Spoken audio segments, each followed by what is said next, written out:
Welcome to Wednesdays with Wayne. We're in the midst of a hot, dry summer, and it's very important to keep our gardens looking fresh. We have a huge investment, so I'm going to give you some tips and tricks today that you can keep it looking really good for the summer months so you can enjoy your garden.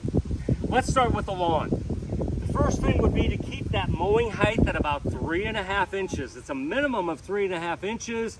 This is going to allow a lot of growth, a deep root system, and compete with the weeds. Also, a few tips is do not mow the lawn in the hottest part of the day because just the sheer heat can dry out the lawn. And if you're watering your lawn, do it early in the morning to keep the disease down. Let's talk weeds for a moment. Very important time of the year. The weeds are growing very actively. Get your soil knife out, get those weeds out of the garden, get them all out by the roots.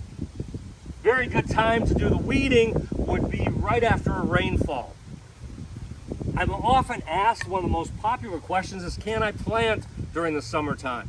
Of course you can plant during the summertime. A lot of things are container grown or balled and burlap, so they're very happy to get in the ground in the summertime. You're just gonna have to do a little bit more watering.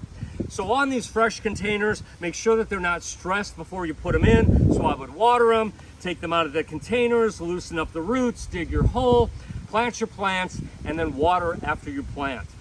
From then on, I would probably water freshly planted perennials and shrubs about every other day.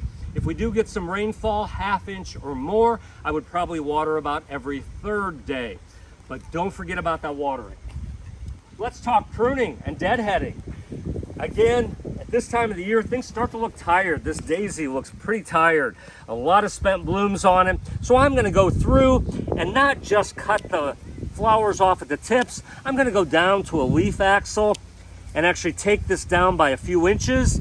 Some new shoots might come up and this plant actually might do some fresh reblooming. Roses are also kind of important to kind of clean these up. They've kind of done their thing.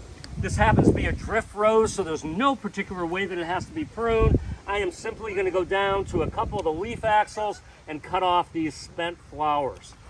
That'll freshen them up.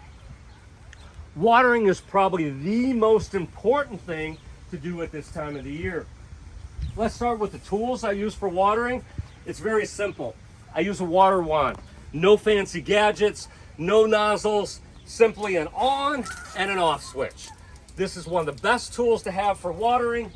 My containers should be watered on a daily basis. If I do them in the evening, I'm gonna try to keep it pretty low in the container so I don't get all the foliage wet, so I keep fungal diseases down. If it's in the morning, it doesn't matter that it gets wet. But again, I try to do it in the morning or the evening. I fill up the containers. We wanna keep these containers looking great. If they're watered on a daily basis, they're gonna carry us all the way through frost, which is probably September or October. When it comes to my annuals that are bedded out, I'm simply going to water them about every other day. Again, I'm going to keep it kind of low. I'm going to really saturate the soil around them and keep them looking fantastic. So it's very important to follow a few of these maintenance tips, and your garden's going to look fantastic the entire summer and into fall. So thank you for joining Wednesdays with Wayne, sponsored by Niemeyer's Landscape Supply. And remember, beautiful landscapes start here.